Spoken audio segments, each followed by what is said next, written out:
Today I'd like to show you three very different homes here in the Irish Channel in New Orleans. What I love about this neighborhood is that it offers so many versions of New Orleans living. You can find charming cottages, beautifully restored historic homes, and grand statement properties all within the same area. And that's exactly what these three listings show so well. So let's start with the most accessible price point and work our way up. The first property is on 4th Street, listed at $669. This is a beautifully restored raised cottage dating back to around 1908, approximately 1,003 square feet, 3 bedrooms and 2 full baths. And this is the kind of home that immediately feels warm, inviting, and easy to picture yourself living in. What stands out to me here is how well it balances charm and comfort. Inside, you have light-filled rooms, antique heart pine floors, soaring ceilings, and a floor plan that feels practical without losing the classic New Orleans personality. The kitchen has been updated in a very attractive way. Quartz countertops and stainless steel appliances. So you get the beauty of an historic cottage with the functionality that today's buyers really want. The primary suite is another highlight. It includes the original fireplace and an ensuite bath with a more elevated spa-inspired feel, which gives the home a polished and comfortable finish. And outside, the property gives you some really lovely bonus spaces. There's a gated and landscaped front courtyard, a welcoming front porch, and a fully fenced rear courtyard, so you have privacy, outdoor charm, and room to relax or entertain. Location is also a big part of the appeal here. This home is about a block and a half off Magazine Street, so you're very close to restaurants, coffee shops, bars, and favorites, but still tucked into a more residential setting. To me, this 4th Street home is ideal for someone who wants a classic Irish Channel cottage with real character, updated finishes, and that easy walkable New Orleans lifestyle. Now let's step up to the second property.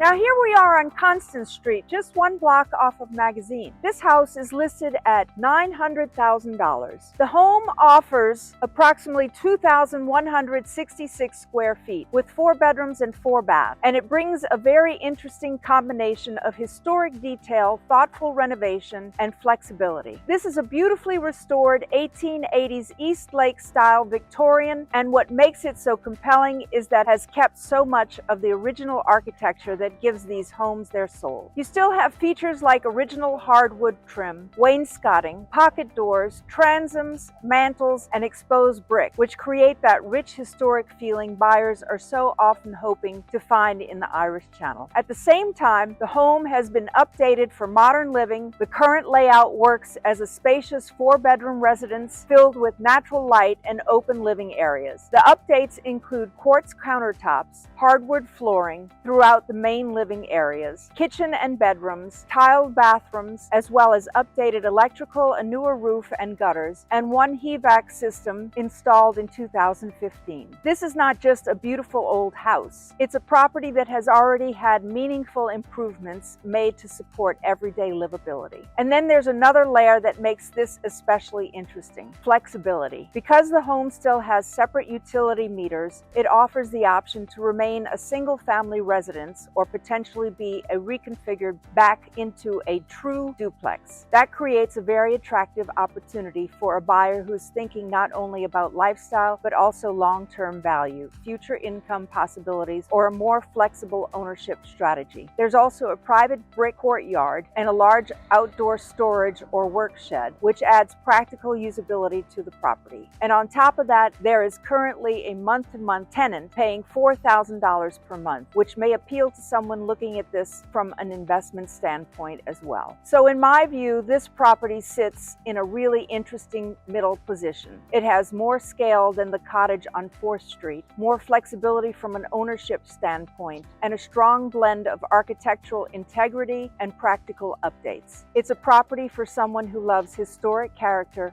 but also wants options. And now we come to the largest and most dramatic of the three.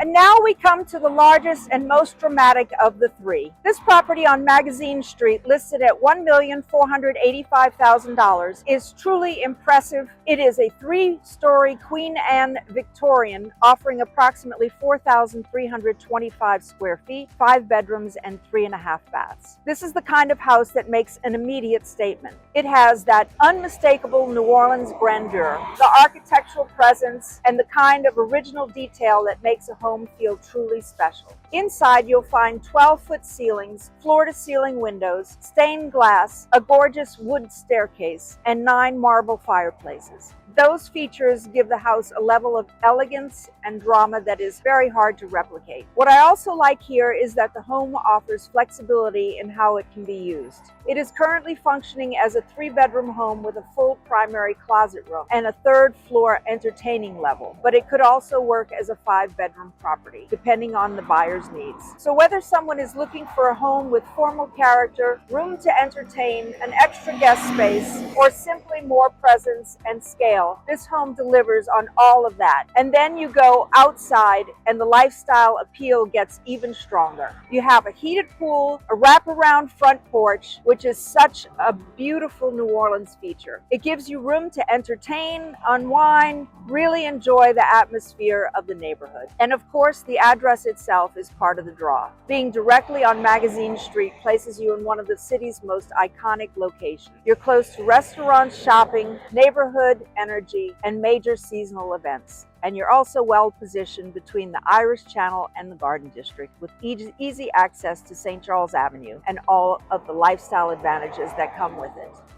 The Irish Channel sits between the Lower Garden District and Uptown, just a few blocks from Magazine Street, where we are right now. Also the Convention Center and downtown New Orleans. And yet it still feels like a real neighborhood where real people live. That combination of central location and genuine community feel is generally rare in any American city, let alone one as popular as New Orleans right now. Prices here have historically been lower than in the adjacent Garden District, and renovated shotgun homes with modern kitchens and updated plumbing are still very much available. So let's get into it.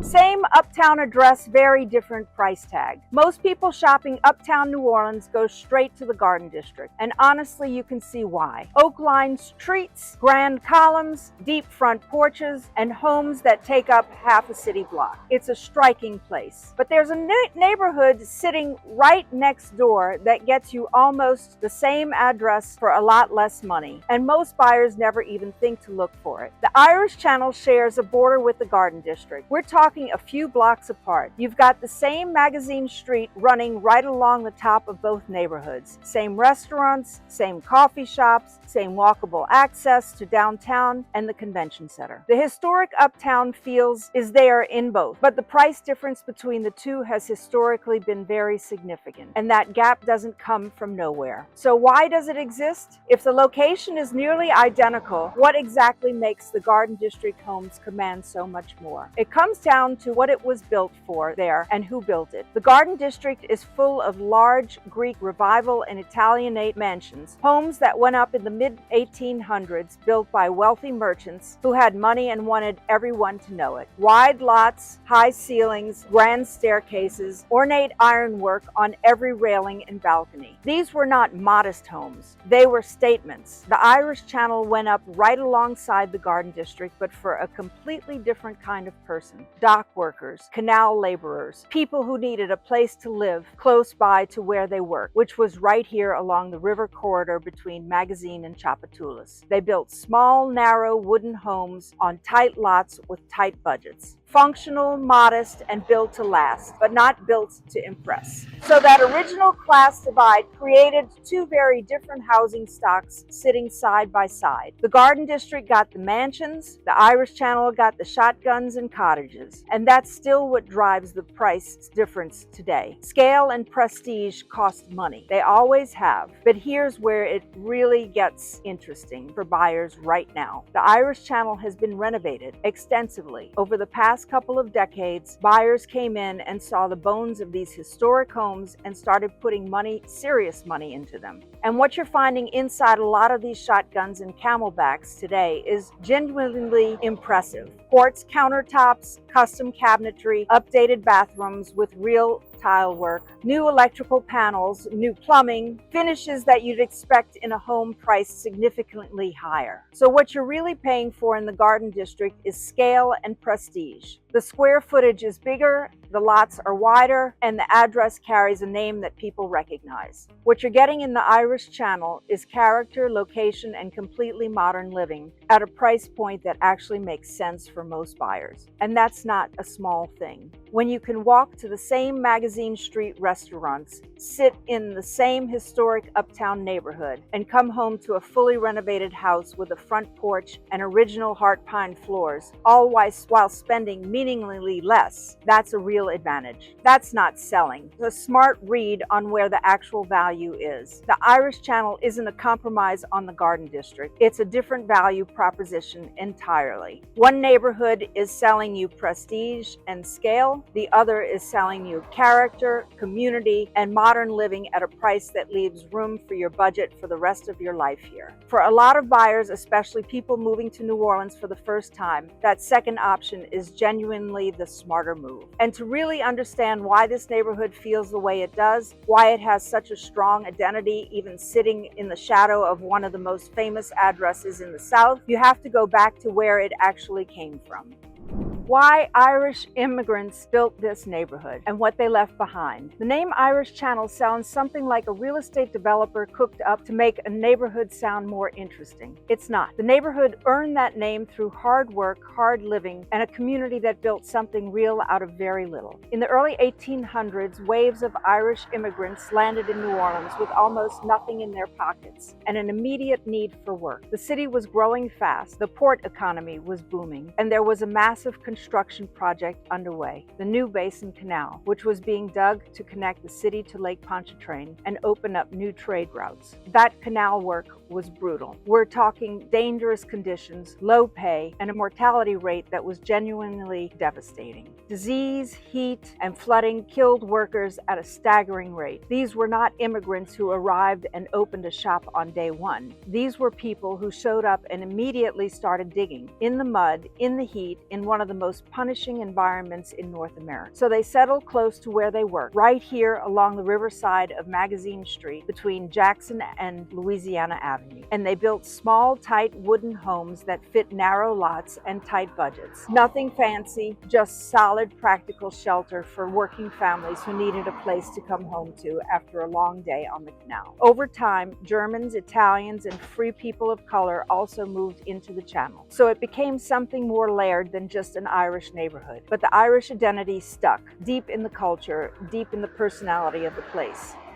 And you can still feel it today. The most visible piece of that legacy is the St. Patrick's Day Parade. It's been running here since 1947, and it draws the entire neighborhood every single year without fail. And this is not your typical parade. Yes, there are floats and beads and moon pies, but this one also throws cabbages, potatoes, and onions from floats right on into the crowd. That tradition goes straight back to the immigrant roots of the channel. Food was currency back then. Food was survival. Throwing vegetables from a parade float is a very New Orleans twist on a very old Irish American tradition of community and taking care of each other. It sounds quirky until you understand where it comes from, and then it makes complete sense. Two churches are still standing here to tell the rest of the story. St. Alphonsus and St. Mary's Assumption sit on what locals call the ecclesiastical block, and they were the true anchors of this immigrant community. St. Alphonsus served the Irish congregation. St. Mary served the German Catholics just next door. Two communities, two languages, two congregations sharing the same city block because faith and community were that central to daily life here. Walking past those churches today, you get a real sense of what this neighborhood was built on. These are not small buildings, they are grand soaring structures, the kind of architecture that says this community had pride, even when it didn't have much money. St. Mary's in particular has stunning interior details that most people outside New Orleans have never seen, and it's worth stopping shopping to take it in when you're in the area. What all this history adds up to is a neighborhood with a real identity, not a manufactured one, not a branding exercise. The Irish Channel knows what it is because it remembers where it came from. And that's a big part of why people who move here say it feels different from other neighborhoods. Warmer, more grounded,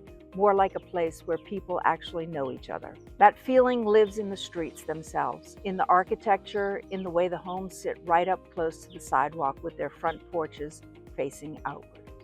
Shotgun houses, camelbacks, and why these designs actually make sense. When buyers first see a shotgun house, a lot of them think it's a charming quirk, something fun to look at but maybe not great for actually living in. That's the wrong read. These homes were engineered specifically for this city, and they solve real problems that a lot of modern homes still don't handle well. So here's what a shotgun house actually is. It's a long, narrow home where every room lines up one after another, front to back, with no hallway connecting them. You walk through a living room to get to the dining room, through the dining room to get to the bedroom, and so on straight through to the back of the house. The name comes from the idea that you could fire a shotgun through the front door and the bullet would travel clean out the back door. Every single room connects directly to the next one. The layout sounds strange until you understand what it was solving. New Orleans lots in the 1800s were taxed by street frontage, meaning the wider your lot faced the street, the more you paid. So builders went deep instead of wide. The shotgun design maxed out the interior space on a very small footprint, kept construction costs low, and did something else that mattered a lot before air conditioning existed. It created cross ventilation. Open the front door and the back door and you've got a natural breeze, moving straight through the whole house. In a New Orleans summer, that's not a small thing. The Camelback is a variation you'll see all over the Irish Channel. It's a shotgun house with a second story added onto the rear, like a hump raising up from the back of the home, which is exactly where the name comes from. That second floor typically holds the bedrooms, which keeps the living spaces downstairs cooler and adds meaningful square footage without pushing the footprint any wider. It's a smart solution to a tight lot, and it gives the home a distinctive silhouette you recognize immediately once you know what you're looking at. Walk almost any block in the Irish Channel and you'll see both styles sitting side by side. And what makes them so visually rich is what's happening on the outside. Colorful shutters, deep front porches that come right up to the sidewalk with almost no setback between you and the street. These details give the neighborhood an intimacy that you just don't find in newer construction anywhere. Those front porches are not decorative, they're functional social infrastructure. In a neighborhood this dense with homes this close together, the porch is where daily life happens. It's the Irish Channel's version of a front yard and a community gathering spot all at once. People sit out there in the evenings, neighbors stop and talk, kids move up and down the sidewalk. That porch culture is still alive and active here, and it's a big part of why residents say this neighborhood feels different. Look closely at the trim work on these homes and you'll also notice Greek Revival and Victorian details, cornices, pilasters, decorative brackets along the roof lines. These were working class homes built on modest budgets, but the builders still took real pride in the details. The architectural richness surprises a lot of buyers who come in expecting something plain and simple. And the scale of everything here is very consistent. Every home sits close to the street. Everything is 2 stories or under. The setbacks are minimal all the way down the block. It creates a human scale streetscape that feels completely different from the wide lots and deep lawns of the Garden District just a few blocks north. Walking these streets feels grounded and connected in a way that's hard to put into words, but very easy to feel. So what's happening inside these homes right now is where the real value conversation starts to open up. What a renovated Irish Channel home actually looks like inside. Step through the front door of a renovated Irish Channel home and you are in a completely different world from what the outside suggests. The historic exterior, narrow facade, colorful shutters, front porch right at the sidewalk gives you one impression. The interior gives you another one entirely. And that gap between the two is exactly what makes these homes so interesting right now. A lot of these homes were built well over 100 years ago. For decades, many of them sat as rental properties that didn't see much investment at all. deferred maintenance, outdated systems, original fixtures that hadn't been touched in generations. But after Katrina, something shifted. Buyers started coming in, looking past the surface, and seeing what was actually there. Solid bones, great locations, and a historic character that newer construction simply cannot replicate. And they started renovating seriously. The real challenge with updating a shotgun house is that longer linear layout. Room after room after room in a straight line. That's not naturally how most buyers want to live today. Open plan living is what people are looking for, and a traditional shotgun doesn't hand that to you automatically. How do you modernize a home that was designed around a completely different way of life? The answer most renovators landed on is straightforward. Keep the front of the home close to its original feel, living room, maybe a sitting area or dining space, and then open up the rear entirely into one connected kitchen and living area. That back section becomes something contemporary and wide open, with good light and real flow. It works beautifully, and it respects the original structure instead of fighting it. The kitchens in these renovated homes are genuinely impressive. Quartz or marble countertops, stainless appliances, custom cabinetry with real storage, the kind of finishes you'd expect in a home priced significantly higher. Bathrooms get the same level of attention. Subway tile or large format tile work, double vanities, walk-in showers. Nothing is afterthought level. When a channel home is renovated well, it's renovated all the way through. And then there are the systems, the things you don't see but absolutely have to ask about when you're buying a historic home anywhere in New Orleans. Quality renovations here include new electrical panels, updated wiring throughout, and PVC or copper plumbing replacing the old cast iron. These updates are not glamorous, but they are the difference between a home that's truly move-in ready and one that's going to hand you a surprise 6 months after closing. Always ask, always verify. Double shotguns are worth a special mention here. A double shotgun is essentially two shotgun homes built side by side under one roof, originally designed as a two-family home or rental property. A lot of them in the Irish Channel have been converted into single-family homes, and when that's done right, the result is a much wider, more open floor plan that solves the narrow footprint issue completely. You get all the historic character with a layout that feels genuinely spacious. One more thing that protects your investment here is the HDLC, the Historic District Landmarks Commission. The Irish Channel sits within a historic district, which means the street-facing exteriors are protected. Renovations happen inside. The character of the neighborhood that you see from the street stays intact, which means the look and feel of what you bought is not going to change on you. That kind of stability matters when you're thinking long-term about where your money is going. So, a fully renovated Irish Channel home gives you high-end finishes, updated systems, original hard pine floors, and an historic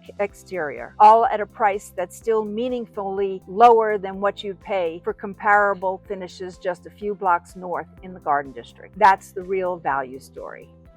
The food, the breweries, and the street-level culture that makes this place stick. You can renovate a house anywhere. What you cannot manufacture is the kind of neighborhood culture that makes people actually want to stay. And the Irish Channel has that in a way that's generally hard to find in most American cities right now. Let's take a moment to talk about Magazine Street because it matters a lot here. It runs right along the northern edge of the Irish Channel, and it's one of the best commercial streets in all of New Orleans. Boutiques, galleries, coffee shops, restaurants, all of it walkable, all of it local, and constantly evolving without ever losing that neighborhood feel. You're not walking through a strip mall or a chain corridor. You're walking through a street that grew organically over decades and still feels exactly like that. But here's the thing. The real Irish Channel culture isn't on Magazine Street. It's on the side streets, and the corner bars that have long been here quite a while. And understanding the difference between those two layers tell you a lot about who this neighborhood is actually for. Parasols and Tracy's, now called the Channel, are the classic Channel hangouts. Both sit on Magazine Street and both have been around long enough to feel like institutions. Irish bars with poor boys, cold beer, and a crowd that runs the full range from lifelong locals to newcomers who found out about them on a food blog. They're unpretentious and loud and exactly what you want after a long week. There's no dress code, no scene, no performance.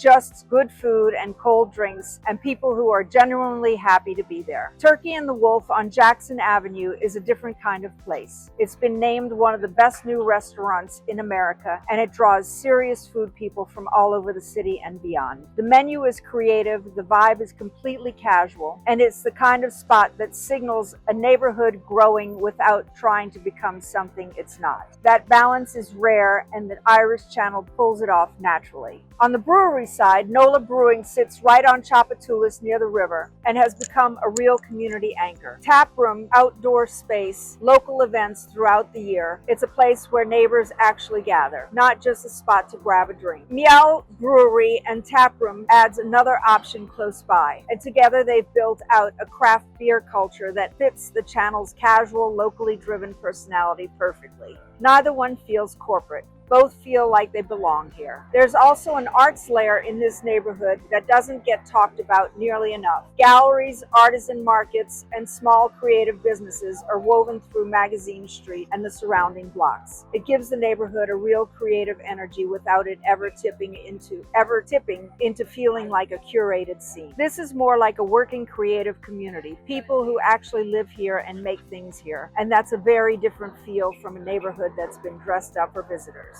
Clay Square sits right in the heart of the neighborhood and gives residents a true public gathering spot. It's a place for kids, dogs, weekend hangs, and the kind of easy, low-key community interaction that's genuinely hard to put a dollar value on. If you've lived somewhere without that kind of space and then moved somewhere that has it, you know immediately how much it changes daily life. All this together, the corner bars, the food, the breweries, the arts, the park, is not a collection of tourist attractions. It's the actual social infrastructure of a real neighborhood. It's what makes the Irish Channel feel lived in and grounded in a way that a lot of newer, shinier neighborhoods simply don't. And for buyers who are thinking about where they want to be in 5 or 10 years from now, that kind of staying power is actually what you should be looking for.